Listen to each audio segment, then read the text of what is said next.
The ocean is no place to be abandoned alone. Larry, this current is going to suck us out to sea!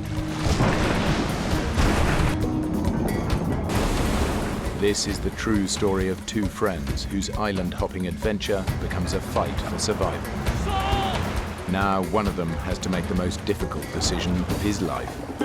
Saul, don't you leave me out here! Await death with his friend or leave him behind and face the ocean alone. You don't leave your buddies. You don't leave your friends behind.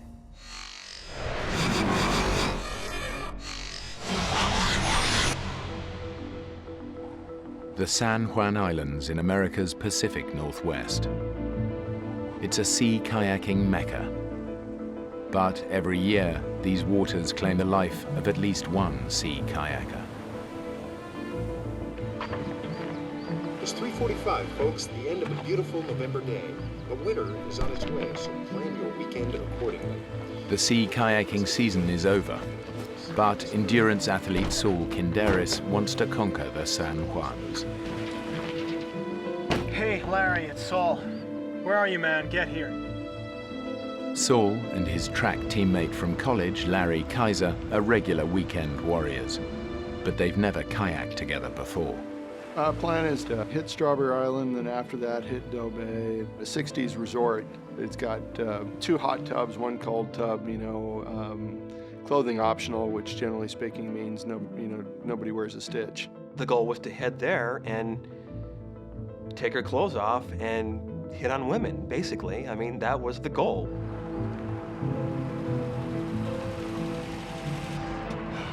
You're late, Larry. You're late, Larry. 4 hours. 4? 4 hours. I'm sorry, Saul. I just got stuck in that damn Seattle traffic. So you gonna be up for this? Yeah, I'm up for this. Fat tourist like you can do this sport. I don't see what the problem's gonna be. I'm up for any kind of challenge like that. Any kind of physical challenge, especially if Saul throws that at me. If he can do it, I can do it. And not only if he can do it, I can do it, but I can do it better.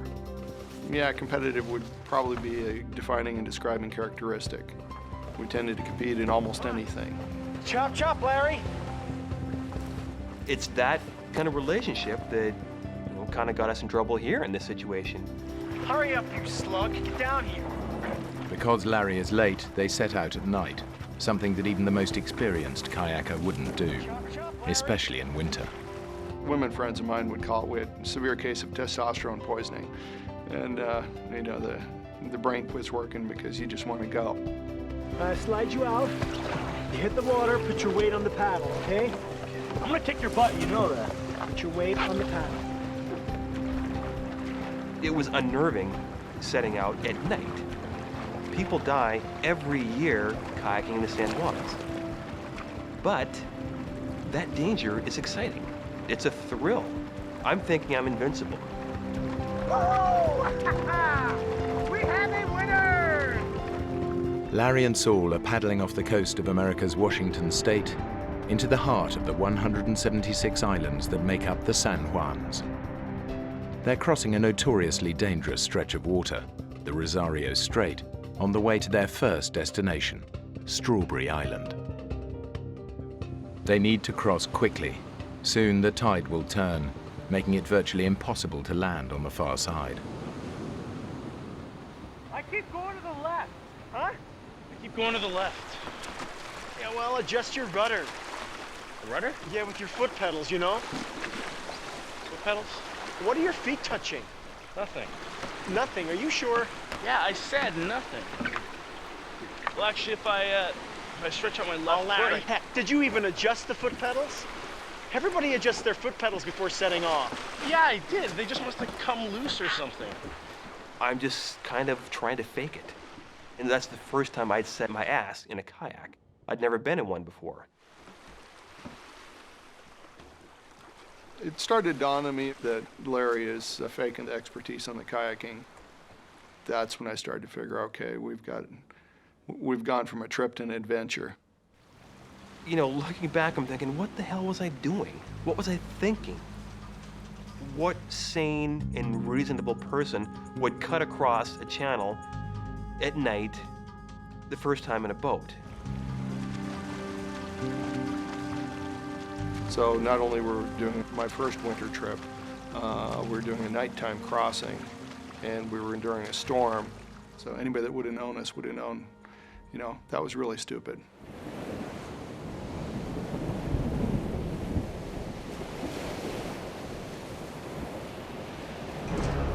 Eventually, Larry and Saul reach Strawberry Island, but they're late. The only landing spot is a sandy beach surrounded by dangerous rocks. Now, in the darkness, they face the ferocious tidal currents swirling around the island, giving the area its nickname, the Witch's Cauldron.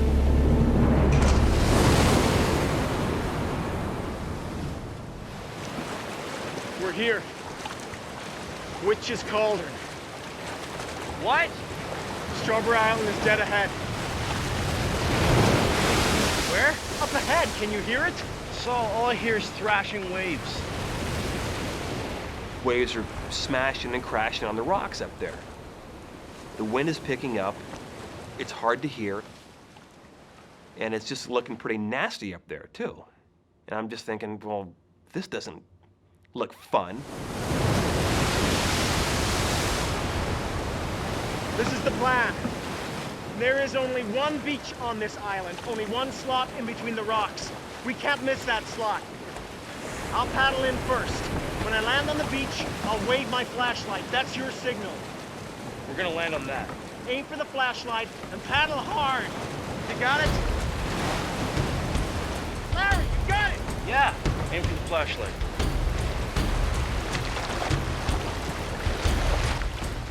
This was pushing my enjoyment factor. We were starting to get outside the area I enjoy. I knew that I needed to hit that beach just right or life was going to truly get miserable. I can see big, jagged rocks that don't look good to land on. It's just really hairy out there.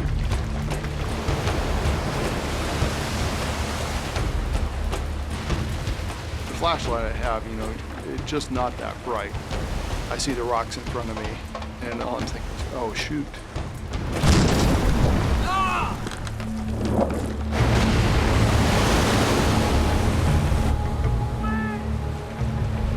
What?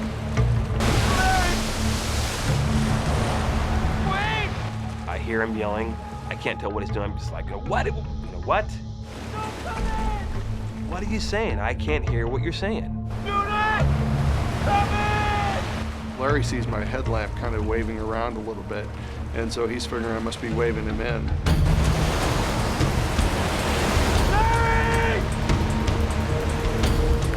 I could see him coming in. He's aiming for the flashlight, just like I told him to, and that flashlight's on my head.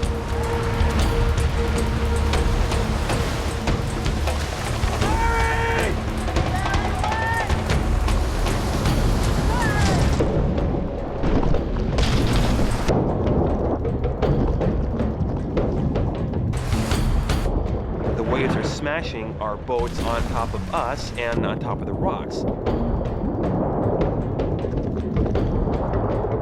Very scary situation. Totally caught us off guard. It just happened in a split second. You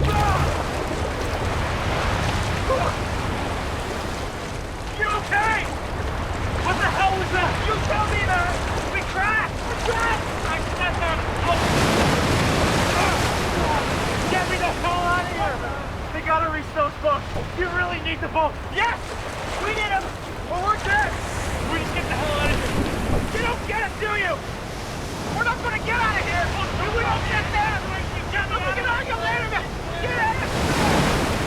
I'm realizing we're definitely in a survival situation here, and we got to get our stuff up here. We got 4 days worth of food on the boats. Got enough fresh water for maybe 2 or 3 days. Without it, we're screwed. I thought you said there was a beach here. Yeah, well, I lost the beach. Saul, how do you lose a beach? I misjudged it, okay? I got you. Just hours into their sea kayaking adventure, Larry and Saul have shipwrecked on a deserted island.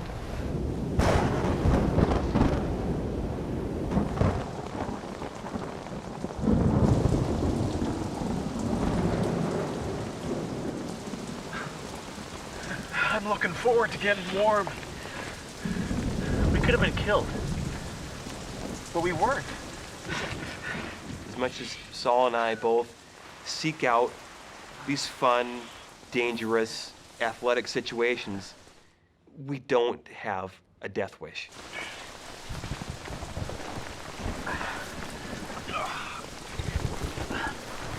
Basically, at this point, I take my dry bag out, and my dry bag is no longer a dry bag. My dry bag is a soaked bag. All my stuff is soaked at this point. Everything. Larry, what happened? All my stuff is wet. Well, obviously. Did you even seal this properly? This is broken. No, it's not broken. You didn't seal it properly. What the hell is all this? This is all cotton. How could you ever think for a winter trip packing all cotton? At that point, he was probably a little angry, and for probably good reason. My sleeping bag, all my clothes, all the gear I had, it's all just drenched. His stuff was fine. Get into this. This is your bed. I have dry clothes. I can sleep in them.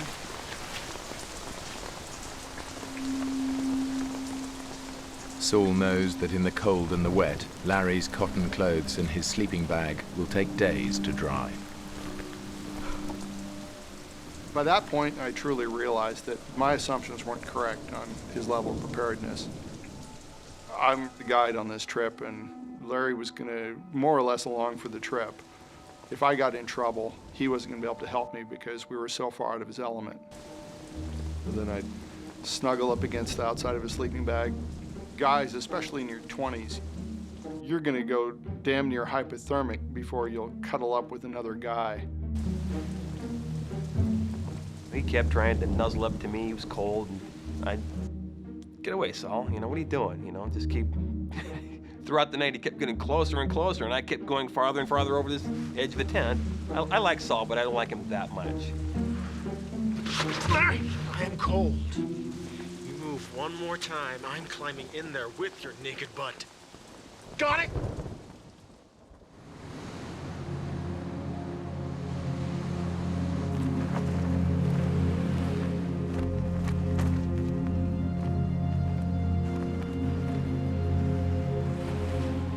Larry and Saul's adventure was supposed to last 9 days, but the weather is getting worse and Larry's gear isn't drying.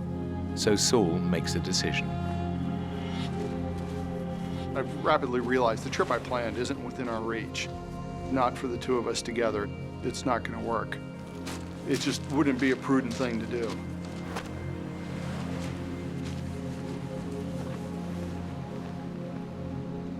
I just wanted to tell myself, you know, we still have time to have some fun and get this out of our system and use this as a small setback and just keep going.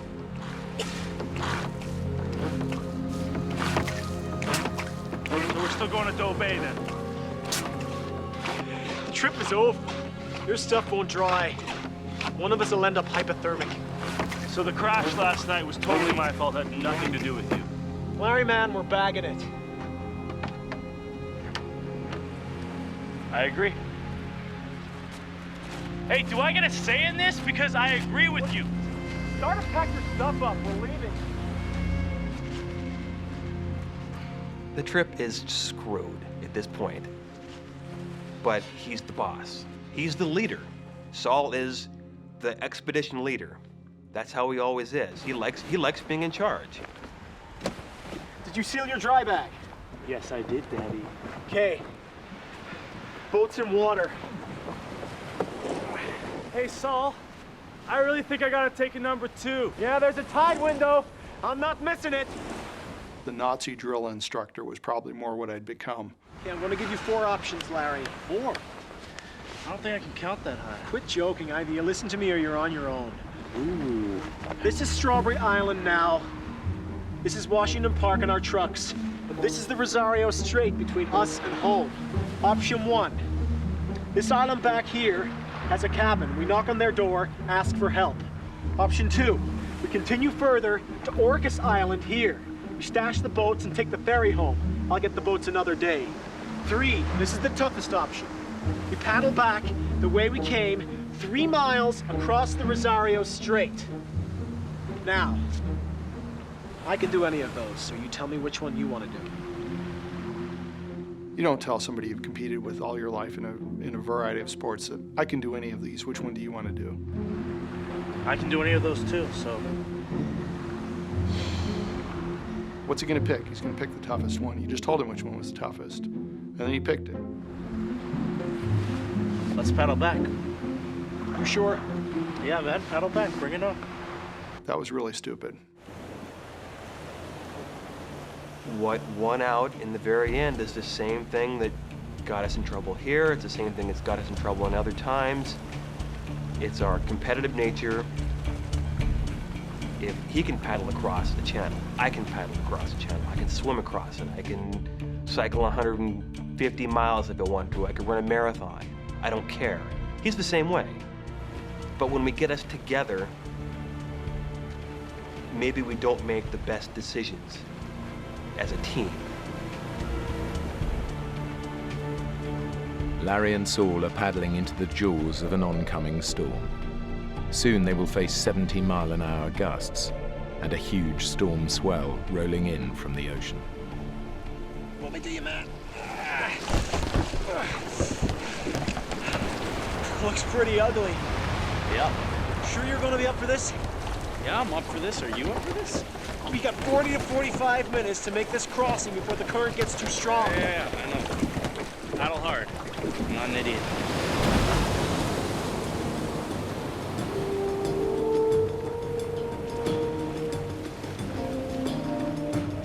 The conditions now are dangerous. But if they don't move quickly, Larry and Saul will face far worse. In less than an hour, the tide will turn and all the water in the channel will surge out to sea, taking them with it. Rosario Strait is 20 miles wide of water, with the water cranking through there at a peak faster than any of the rivers that we bother to measure, you know, the Mississippi, the Amazon, the Nile, any of those. So you just imagine the biggest river you've ever seen in your life and multiply it by 5 or 6 or 7. Hey, Saul! Hey, I'm taking on water here. There is a technique for paddling into waves that stops them splashing into the boat. Saul! But Larry doesn't know it. Hey, I'm still taking on water here. Normal? Look, Larry, are you watching me? Okay. I have been. Don't let the waves hit you side on. Not. We'll minimize the water that goes into your boat. And dig with your paddle. Dig. Don't puncture the wave head on. Everything I'm telling him is just blah, blah, blah, blah, blah. It's a bunch of words. He ain't listening. He's confident at this point. He knows what he needs to do. And he's probably thinking to himself, Saul's full of crap. Dig with your paddle. Dig. Dig. Hey, I'm still taking on splash here. Larry, do you understand anything I'm saying? Saul! Stabilizing strokes do you no good. Saul! I have never been in a kayak before, okay? You said that you had. No, I didn't. Yes, you did. No, I didn't. Well, that explains it. Explains what? You better learn and hurry. I am doing what I can. Yeah, well, quit. Just paddle like I tell you, okay? He's trying to get me to put my nose into the wave, pierce right through it, take on the least amount of water possible. Number one, I didn't have the skill to do that at the time because I still was learning how to kayak, essentially. But number two, the waves were coming all the time. The closer they get to the middle of the channel, the more their progress is slowed by wind and waves. And now the powerful tidal current is pushing them dangerously off course. Larry, this current is gonna suck us out to sea. Do you understand? Saul, I think I'm sinking. jeez, you just I am, okay? I'm trying. We haven't moved 10 feet in the last 10 minutes, man! I could sense some panic in his voice. He knew that we had a limited amount of time to get across the channel. We hit a point where when it got really rough, just all our forward progress stopped. I mean, 20 minutes we were roughly halfway, 40 minutes we were roughly halfway, an hour we were roughly halfway. At this point, Larry's boat is so full of water, it weighs over a ton and is impossible to maneuver.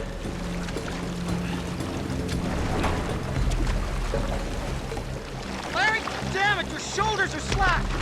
Paddle! Okay. Balance strokes do you no good! Okay. Forward. Okay. Paddle! Okay. Okay. Okay. Man, are Okay. you a complete idiot? Back off. Okay, I am trying. Blood pressure is definitely cranking up there. I figured that it was a good possibility that we could get killed.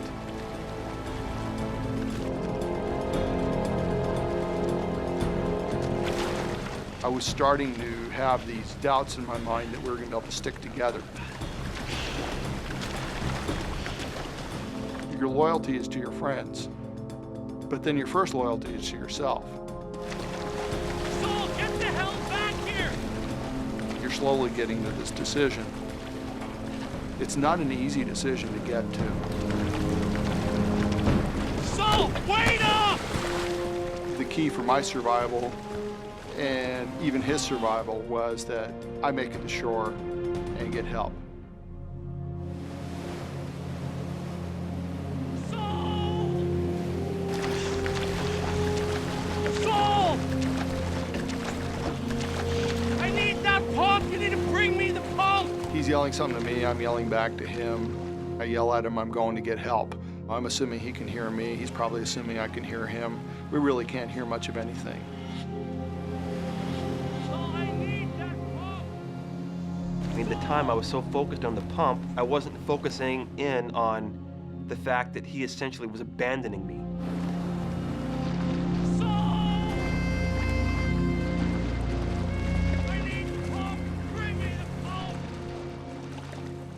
I can't see Saul anymore. He's gone. He's just not there.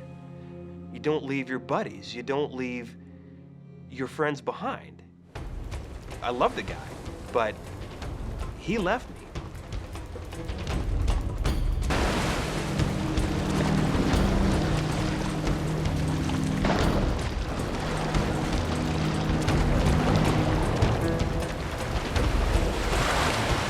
I was just applying as much speed as I could. Just crank it. The faster you can get to somebody to get them to help him, that's the only thing that's going to work.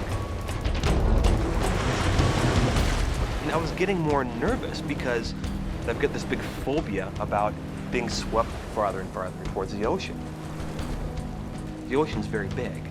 There's lots of mean things out there that will do bad things to you. I'm very aware of two things. The current is moving Larry further and further away. We got darkness at 3:30, quarter to 4, 4 o'clock in that range. Hey, I need to phone. I need to call 911. My boat was completely full of water at that point. My feet were covered, my shins were covered, it was coming up my legs. And that's when I started to get that sense of panic. And I knew, you're not in Kansas anymore, Toto.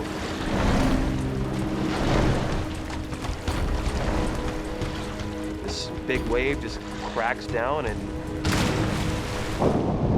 everything stopped.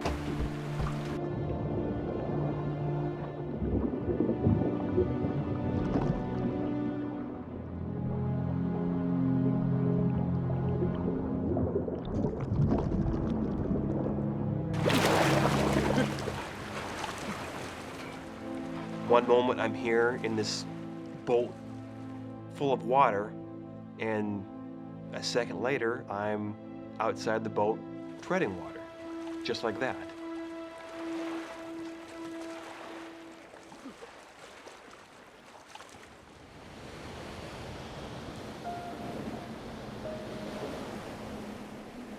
Less than an hour before dark, Larry is in the middle of the 3-mile-wide Rosario Strait. The tidal current is sweeping him away from land and into open water.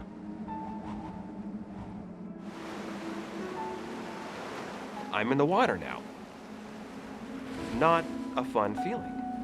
Looking down and not seeing my feet, not seeing my shins, not seeing my knees, I'm getting scared at that time. Each minute is just, it's like some critical mass building and building and building, and it's not getting any better. It continues to get worse. It's getting dark, and there's no one here to not only save me or rescue me, but no one knows where the hell I'm even at.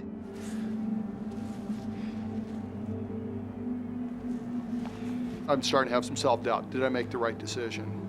Where is Larry? Is Larry alive? Did I just consign my friend to death? What do I do? I mean, what are my options at this point? His kayak contains vital supplies, fresh water, flares, and a flashlight. But Larry can see the shore, and it doesn't look far. What he doesn't realize is that if he swims, he'll be fighting against a current moving twice the speed that the fastest human can swim. At some point, I'm gonna have to leave this boat, because I'm going nowhere with this boat right now. It's getting me zero. I'm gonna swim.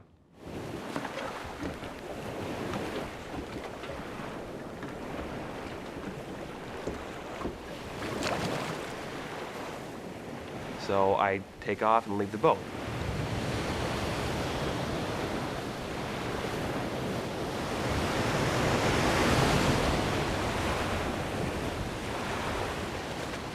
I've got a dry suit on. It's end of November. It's cold, but that doesn't throw me.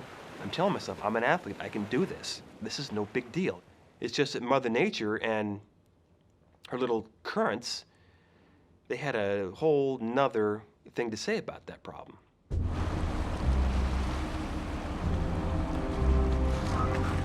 It's been an hour since Larry capsized.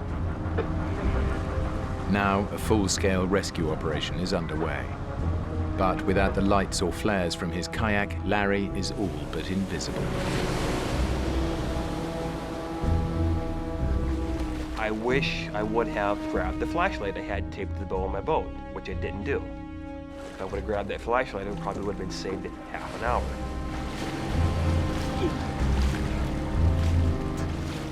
I'm looking around, and I can see kind of, boats out there. They're like crisscrossing back and forth. Help! Help me! Here! Hey! And I started thinking, I bet they're looking for me. Help! I must have looked like nothing in the water to these people. Hey, over here! Here! Help! Help me! Here!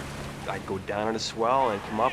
They're always just right back, searching where I just was.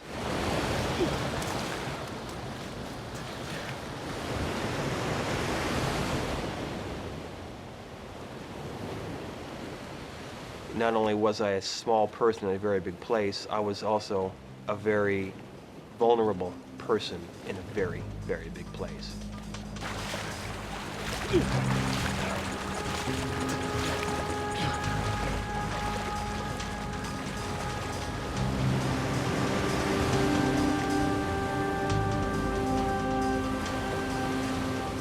I was thinking, okay, I know me, I know Larry. If there's people that can survive for a long period of time just by being stubborn and being fit enough, we fit that description. Several miles away, a rescue team is scanning the shoreline in the hope that Larry might have made it to one of the islands.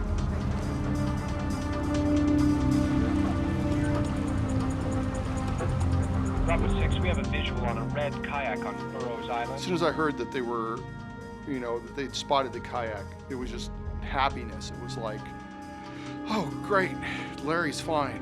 He's there, he landed the boat.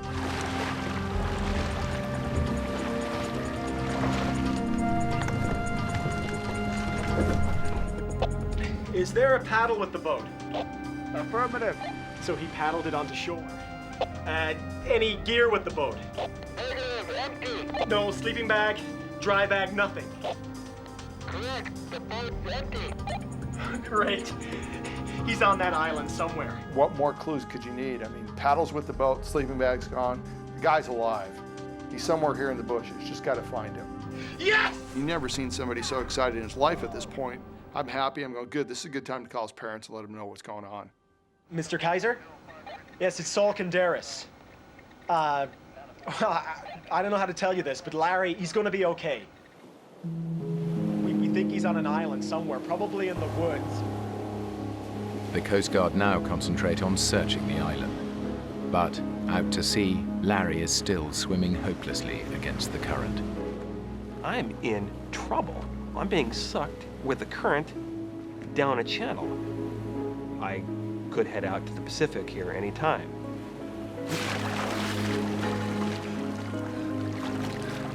I saw a buoy off to my right. I'm thinking, I'm gonna see if I can maybe latch onto this buoy and not get dragged out to the ocean.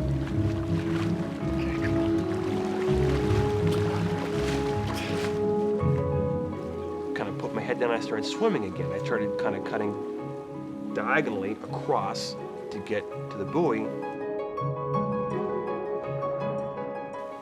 Head down, swimming away.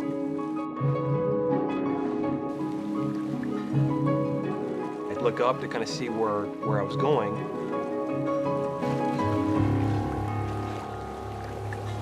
I was already past the buoy. The current has got me by the balls here right now, and I'm being pulled this way. And that's when everything changed. It went from survival, you know, I'm big, strong swimmer, I'll get across, to, you know, I'm not gonna get out of this. 8 hours since he capsized, Larry is nearly 4 miles out to sea. But the Coast Guard is still searching the island where they found his boat. Because they found a paddle with it, they assume he must have paddled to shore. What they don't know is that Saul equipped the kayak with a spare paddle. Our best hope is that he'd be on the island right now. Yeah, he paddled here. He left a red paddle with his boat. Did you say red paddle? The red paddle's the storm paddle. It's tied to the boat. The boat with nobody in it would still have the red paddle. Did you say red paddle? Yes. No black and white paddle? No. Are you near the boat? Yes. How many holes are in the top of the boat? 2, 1 for each person. No, it's a one-man kayak. That's the storage hatch. Is there anything in there? Yes, there's gear in here. A dry bag with what feels like clothes and maybe a sleeping bag.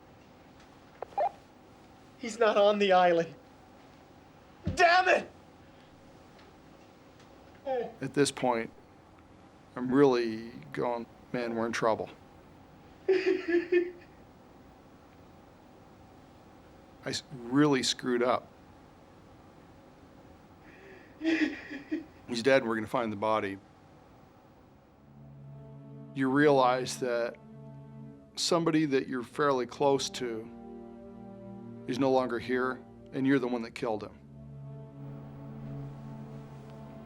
Just an incredible sense of no hope again, just no, it's all over, it's all over. Why did I invite him on this trip without making sure that we're both ready for this trip?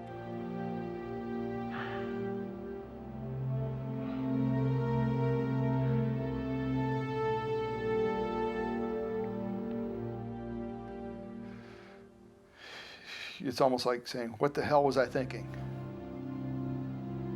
Yes, Mrs. Kaiser? It's Saul Kandaris. I'm sorry to call you so late.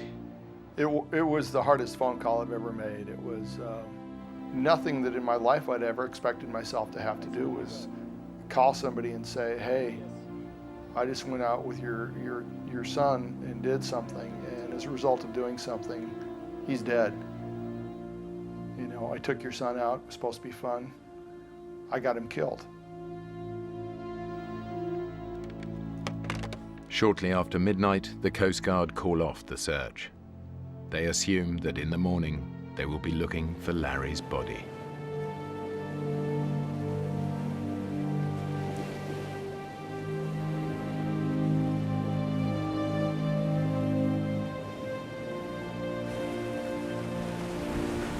At that point, I was fully thinking, there's just no chance in hell I'm ever getting out of this water alive. Exhausted, Larry's body temperature is now so low, his life is in danger.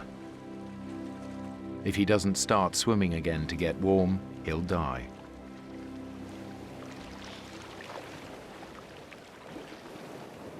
I really thought, just end it now. Why even bother with this? I thought about, trying to essentially drown myself.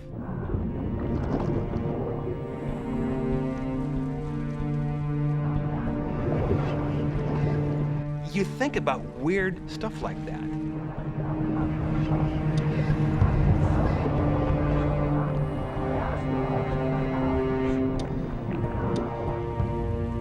And that's when I started thinking about my mom. And I love my parents, I love my dad, I love my family. What do you say? Thanks for, being my mom, quote unquote. I mean,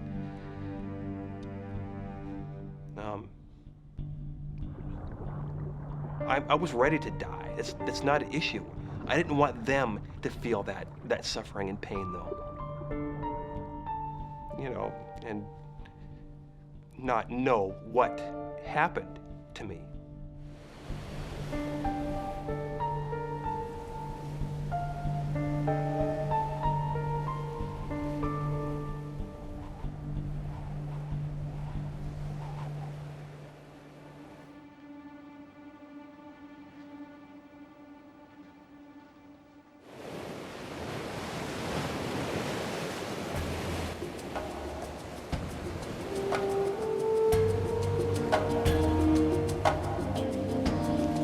That's where I made that decision to try to save my own sorry butt. As I'm continuing down, I can see this lighthouse coming off to my right as I'm coming up on it. And it seemed like I'd gotten a little closer to land from where I was at. I was in the middle of the channel when I first started. And I kind of came to this lighthouse, and it looked closer. And I'm thinking, I could maybe get that. I can maybe swim for that. The tide is sweeping Larry towards the Pacific. But by sheer luck, a side current carries him within striking distance of the last available piece of dry land. I start swimming, and it's getting closer. And keep swimming, it's getting closer and closer. I'm like, I'm gonna make this.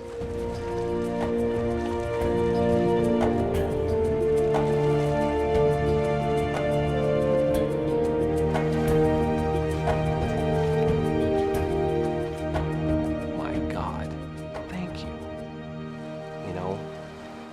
Thank you, Lord.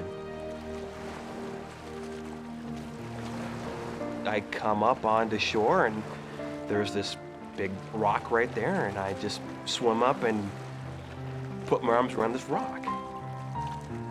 This is the most beautiful rock I've seen in my life. That's all I could think of. No one else, nothing else, just lie there and enjoy this rock. This stupid rock that was my buddy at the time. A feeling of relief.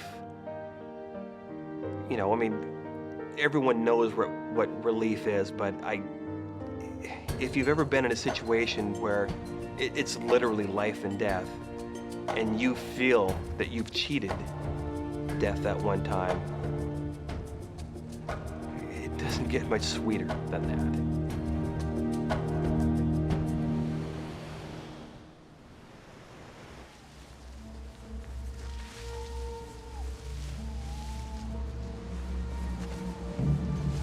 Larry Kaiser has survived 9 hours in a freezing ocean.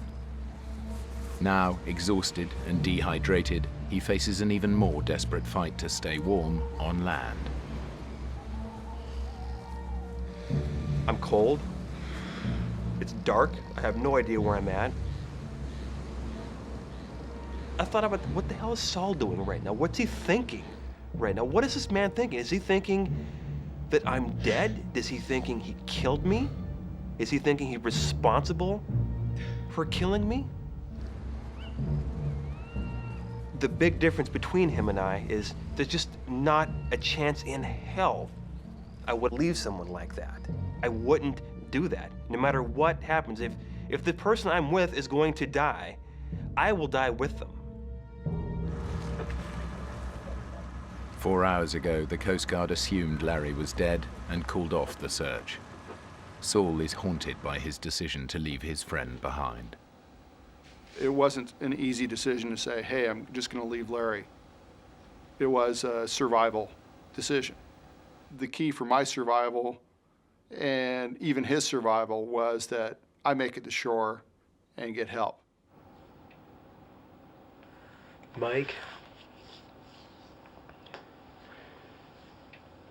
Mike? What? What time in the morning did they start the search again? We did what we could, okay? You did what you could.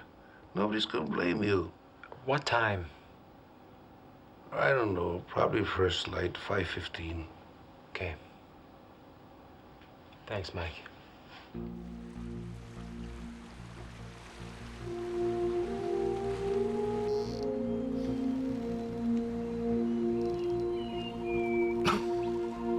Larry assumes he's on the mainland. Now in daylight, he thinks he can walk to the lighthouse he saw the night before and get help.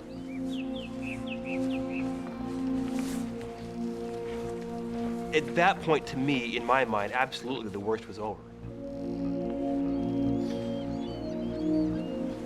There's no way I'm gonna succumb to anything within the next, 24 hours or something like that, unless a bolt of lightning comes down and nails me.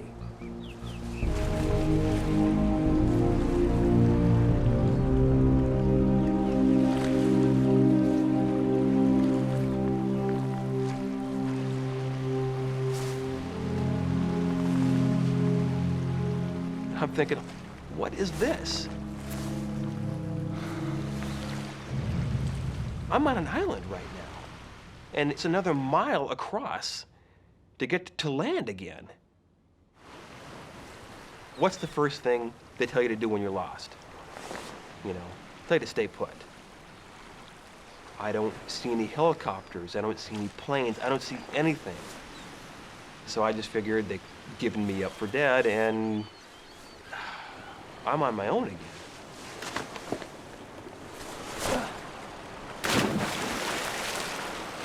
What am I gonna do? Just stand here at some stupid island and stand here the rest of my life? It's not gonna work. I'm not Tom Hanks. I gotta go out and get going here, for God's sake. I'm thinking, I'm an athlete, I can do this, I can swim that. I'm gonna swim.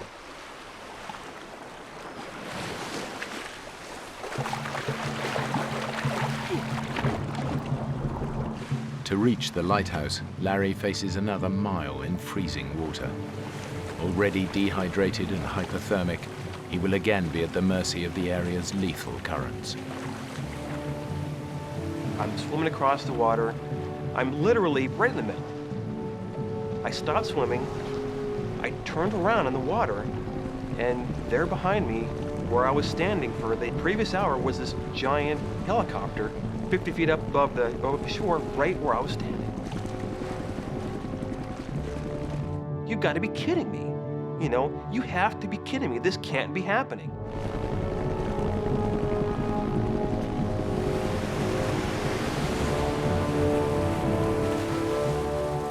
Why can't I get rescued? I mean, why can't they see me?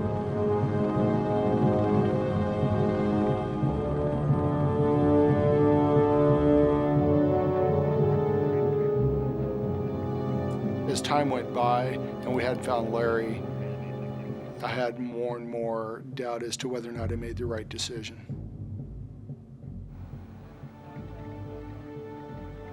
Not only did you get your friend killed, but it's proof you're a failure.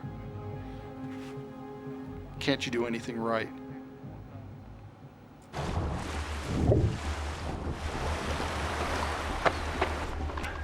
Is there anybody here? Hello? Is anybody there? The lighthouse. It was uninhabited. Everything I do is not the right decision. Hello?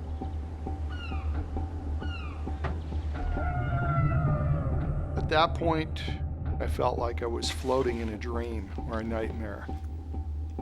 You know, hope has been slowly draining away, and feeling really depressed. I got him killed. Nobody else got him killed, I did.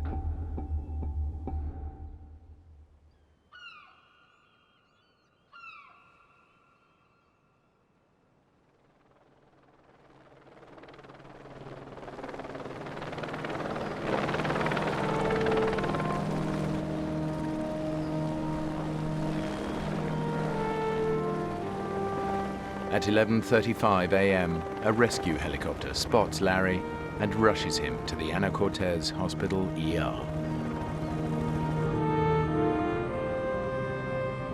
Then the helicopter kind of flies overhead, and the guy there crewing the station just jumps up and says, "God, great news for you." He said, "They picked your friend up and they're taking him to the hospital," and he's okay. Man, was I happy. Never seen somebody so happy in his life, like, okay, where's the hospital? Where's the hospital? Where's the hospital?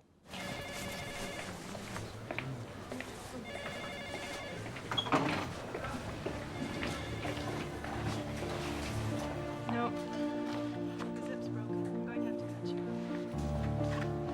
I remember seeing him walk into the room that I was at, and you could tell without him verbalizing his feeling. Yo, Larry. You okay? Lift.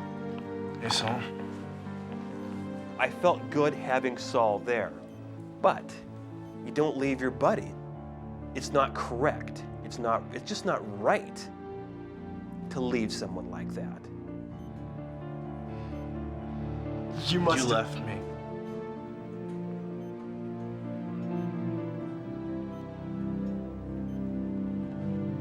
Sorry, go ahead.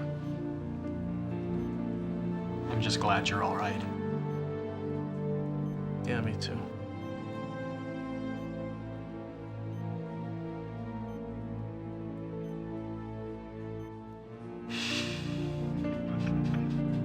With who I am, I wanted him not to feel guilty. I wanted him to hopefully be relieved in the fact that I'm okay.